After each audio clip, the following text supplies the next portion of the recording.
Hello friends, welcome back to my channel. ഇന്ന് നമുക്ക് പാലക് പനീർ എങ്ങനെ ഉണ്ടാക്കുന്നത് കാണാം. നമുക്ക് വേഗം വീഡിയോയിലേക്ക് കടന്നാലോ.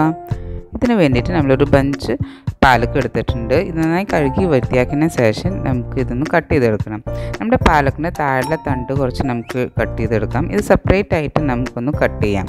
ഇതെന്ന് അത് വേവാൻ കുറച്ചധികം നേരം എടുക്കും. അത് ഒന്ന് സെപ്പറേറ്റ് ആയിട്ട് കട്ട് ചെയ്തതിന് ശേഷം നമ്മുടെ പാലക്കിൻ്റെ ലീവ്സും കട്ട് ചെയ്യണം. ഇത് സെപ്പറേറ്റ് ആയിട്ട് കട്ട് ചെയ്തെടുക്കാം. അപ്പോൾ നിങ്ങൾക്ക് കാണാം നമ്മളിപ്പോൾ ബഞ്ചസ് കട്ട് ചെയ്തിട്ടുണ്ട്, ലീവ്സും സെപ്പറേറ്റ് ആയിട്ടൊന്ന് ചെറുതായി കട്ട് ചെയ്ത് വെച്ചിട്ടുണ്ട്. ഇനി നമ്മൾ ഒരു പാത്രത്തിൽ കുറച്ച് വെള്ളം തിളപ്പിക്കാനായിട്ട് വയ്ക്കുക. ഇതിന് ശേഷം ഇത് തള വരാൻ തുടങ്ങുന്ന സമയത്ത് നമ്മളിങ്ങനെ പാലക്കിൻ്റെ തണ്ടോളൊന്ന് ഇതിലേക്ക് ഇട്ടിട്ട് ഫസ്റ്റ് ഇതൊന്ന് 1-2 മിനിറ്റ് നമുക്കിതൊന്ന് കുക്ക് ചെയ്തെടുക്കാം. ഇപ്പോൾ ഇത് തിളച്ച് വന്നിട്ടുണ്ട്. ഈ സമയത്ത് നമുക്ക് ഇതിലേക്ക് നമ്മുടെ പാലക്കിൻ്റെ ലീവ്സ് കട്ട് ചെയ്തത് കൂടി ഇതിലേക്ക് ഇട്ട് കൊടുക്കാം. ഇത് 1 മിനിറ്റ് മതി. നമുക്കിത് തിളപ്പിച്ച വെള്ളത്തിലിട്ടിട്ട് നമുക്ക് ഗ്യാസ് ഈ സമയത്ത് ഓഫാക്കാം. എന്നിട്ട് നമ്മുടെ ഈ പാലക്കിൻ്റെ ലീഫ് നമ്മുടെ ഈ തിളപ്പിക്കുന്ന വെള്ളത്തിൽ നിന്ന് മാറ്റിയെടുക്കാം. ഇത് നമുക്ക് ഇനി നന്നായി തണുത്തിരിക്കുന്ന വെള്ളത്തിലൊക്കെയാണ് ഇടേണ്ടത്. അപ്പോൾ നമ്മളൊരു പാത്രത്തിൽ കുറച്ച് ഐസ് ക്യൂബ്സും കൂടി ഇട്ടിട്ട് നന്നായി തണുത്തിരിക്കാൻ വേണ്ടിയിട്ട് ഇതിലേക്ക് നമ്മുടെ പാലക്ക് നമുക്ക് ഇട്ട് കൊടുക്കാം. ഇങ്ങനെ ചെയ്യുമ്പോൾ നമ്മുടെ പാലക്കിൻ്റെ കളറൊക്കെ നന്നായിട്ട് നമുക്ക് കിട്ടും. ആ പച്ച കളറിന് കിട്ടും, അല്ലെങ്കിൽ ചിലപ്പോൾ ഒരു വാടിയ കളർ വരും. അതുകൊണ്ടാണ് നമ്മൾ ഈ തണുത്ത വെള്ളത്തിലേക്ക് ഇടുന്നത്. 1 മിനിറ്റ് ഇട്ടതിന് ശേഷം നമുക്ക് ഇതിൽ നിന്ന് നമ്മുടെ പാലക്ക് മാറ്റിയിട്ട് നമ്മുടെ മിക്സിയുടെ ജാറിലേക്ക് ഇട്ട് കൊടുക്കാം. വെള്ളം വേണ്ട കേട്ടോ, വെള്ളം ഊറ്റി കളഞ്ഞിട്ട് വേണം നമ്മുടെ മിക്സിയുടെ ജാറിലേക്ക് ഇടാനായിട്ട്. ഇത് ഇട്ടതിന് ശേഷം നമുക്ക് ഇതിലേക്ക് 2 സ്പൂണ് ജിഞ്ചർ ചെറുതായി ചോപ്പ് ചെയ്തത് ഇതിലേക്ക് ഇട്ട് കൊടുക്കുക. അതിന് ശേഷം ഒരു 3 അല്ലി വെളുത്തുള്ളിയും കൂടി ഇട്ടിട്ട് നല്ല സ്മൂത്ത് പേസ്റ്റായിട്ട് നമുക്ക് ഇത് അരച്ചെടുക്കാം. നമുക്കിപ്പോൾ കാണാം പാലക്കിന് നല്ലൊരു പച്ച കളർ വന്നിട്ട് നമ്മുടെ പേസ്റ്റ് നല്ല സ്മൂത്ത് പേസ്റ്റായിട്ടും വന്നിട്ടുണ്ട്. ഇത് നമുക്കൊന്ന് മാറ്റി വയ്ക്കാം. ഇപ്പം നമ്മളൊരു പാത്രത്തിൽ കുറച്ച് വെള്ളം എടുത്തിട്ടുണ്ട്.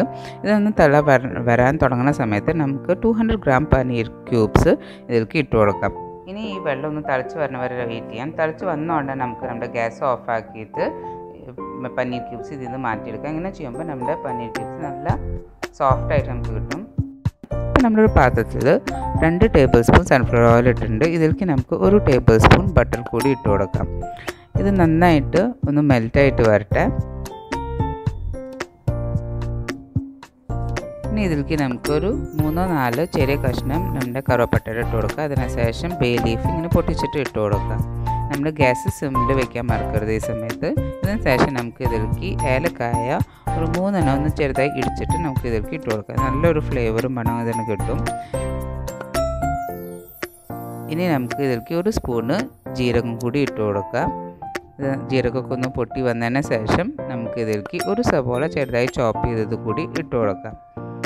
ഇനി നമ്മുടെ സവാളൊക്കെ ഒന്ന് വാടി വരുന്ന വരെ നമുക്കൊന്ന് വെയിറ്റ് ചെയ്യാം. ഇപ്പോൾ നിങ്ങൾക്ക് കാണാം നമ്മുടെ സവാളൊക്കെ നന്നായിട്ട് വാടി വന്നിട്ടുണ്ട്. ഇതിലേക്ക് നമുക്ക് 1/4 സ്പൂണ് മഞ്ഞൾപ്പൊടി ഇട്ട് കൊടുക്കാം. അതിനുശേഷം 1.5 സ്പൂണ് മല്ലിപ്പൊടി, 1 സ്പൂണ് മുളക് പൊടിയും കൂടി ഇട്ട് കൊടുക്കാം. നമ്മുടെ മസാല ഒക്കെ നന്നായിട്ടൊന്ന് മുറിഞ്ഞ് വരട്ടെ. ഗ്യാസ് ലോ ഫ്ലെയിമിൽ തന്നെ വെച്ചേക്കണേ. ഇനി നമുക്ക് 1 ടേബിൾ സ്പൂൺ ടൊമാറ്റോ പ്യൂരിയാണ് ഇട്ട് കൊടുത്തേക്കുന്നത്. ഇതിൻ്റെ വീഡിയോയുടെ ലിങ്ക് ഞാൻ ഇട്ട് തരാം കേട്ടോ. അല്ലെങ്കിൽ നിങ്ങൾക്കൊരു ടൊമാറ്റോ ചെറുതായി കട്ട് ചെയ്ത് ഇട്ട് കൊടുക്കാം. ഇനി നമുക്ക് നമ്മുടെ സ്പിനാച്ചിൻ്റെ പേസ്റ്റും കൂടി ഇതിലേക്ക് ഇട്ട് കൊടുക്കാം. ഇത് നന്നായിട്ടൊന്ന് മിക്സ് ചെയ്യുക. ലോ ഫ്ലെയിമിൽ വെച്ചിട്ട് നമുക്ക് ഇതെല്ലാം കൂടി മിക്സ് ആവുന്ന വരെ നമുക്കൊന്ന് മിക്സ് ചെയ്ത് കൊടുക്കാം. അതിനുശേഷം നമ്മുടെ മാറ്റി വെച്ച നമ്മുടെ പനീറിൻ്റെ ക്യൂബ്സ് ഇതിലേക്ക് ഇട്ട് കൊടുക്കാം. ഇതെല്ലാം സാധനങ്ങൾ കുക്ക്ഡ് ആണ് ഓൾറെഡി, അതുകൊണ്ട് നമുക്ക് അധികം നേരം ഇതിൻ്റെ കുക്കിംഗ് ടൈം വരില്ല. പിന്നെ അത് ജസ്റ്റ് ഒന്ന് മിക്സ് ആവുന്ന വരെ നമ്മളൊന്ന് വെയിറ്റ് ചെയ്താൽ മതി. ഇതെല്ലാം കൂടി നന്നായി മിക്സായി വരട്ടെ. ഇതിലേക്ക് നമുക്ക് ഈ സമയത്ത് ആവശ്യത്തിനുള്ള ഉപ്പും കൂടി ഇട്ട് കൊടുക്കാം.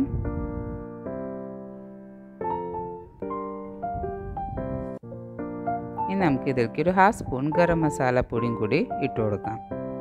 പിന്നെ 1 സ്പൂണ് കസൂരി മേത്തി. ഇത് ഡ്രൈ കസൂരി മേത്തിയുടെ ലീവ്സാണ്. ഇതൊന്ന് കൈകൊണ്ട് ക്രഷ് ചെയ്തിട്ട് വേണം ഇട്ട് കൊടുക്കാനായിട്ട്. നന്നായിട്ടൊന്ന് മിക്സ് ചെയ്യുക. ഇനി നമുക്ക് നമ്മുടെ ഗ്യാസ് ഓഫാക്കാം. ഇതിന് ശേഷം നമുക്ക് ഇതിലേക്ക് 1-2 ടേബിൾ സ്പൂൺ ഫ്രഷ് ക്രീം ഇട്ട് കൊടുക്കാം. അപ്പോൾ ഇത് നല്ലൊരു ഫ്ലേവർ വരും. ഇനി നമുക്കിത് സർവിങ് പ്ലേറ്റിലേക്ക് മാറ്റാം. അപ്പോൾ നിങ്ങൾക്ക് കാണാം നമ്മുടെ പാലക് പനീർ ഇവിടെ റെഡി ആയിട്ടുണ്ട്. നിങ്ങൾ വീട്ടിൽ എന്തായാലും ട്രൈ ചെയ്ത് നോക്കാം. നിങ്ങൾക്ക് തീർച്ചയായും ഇഷ്ടമാവും.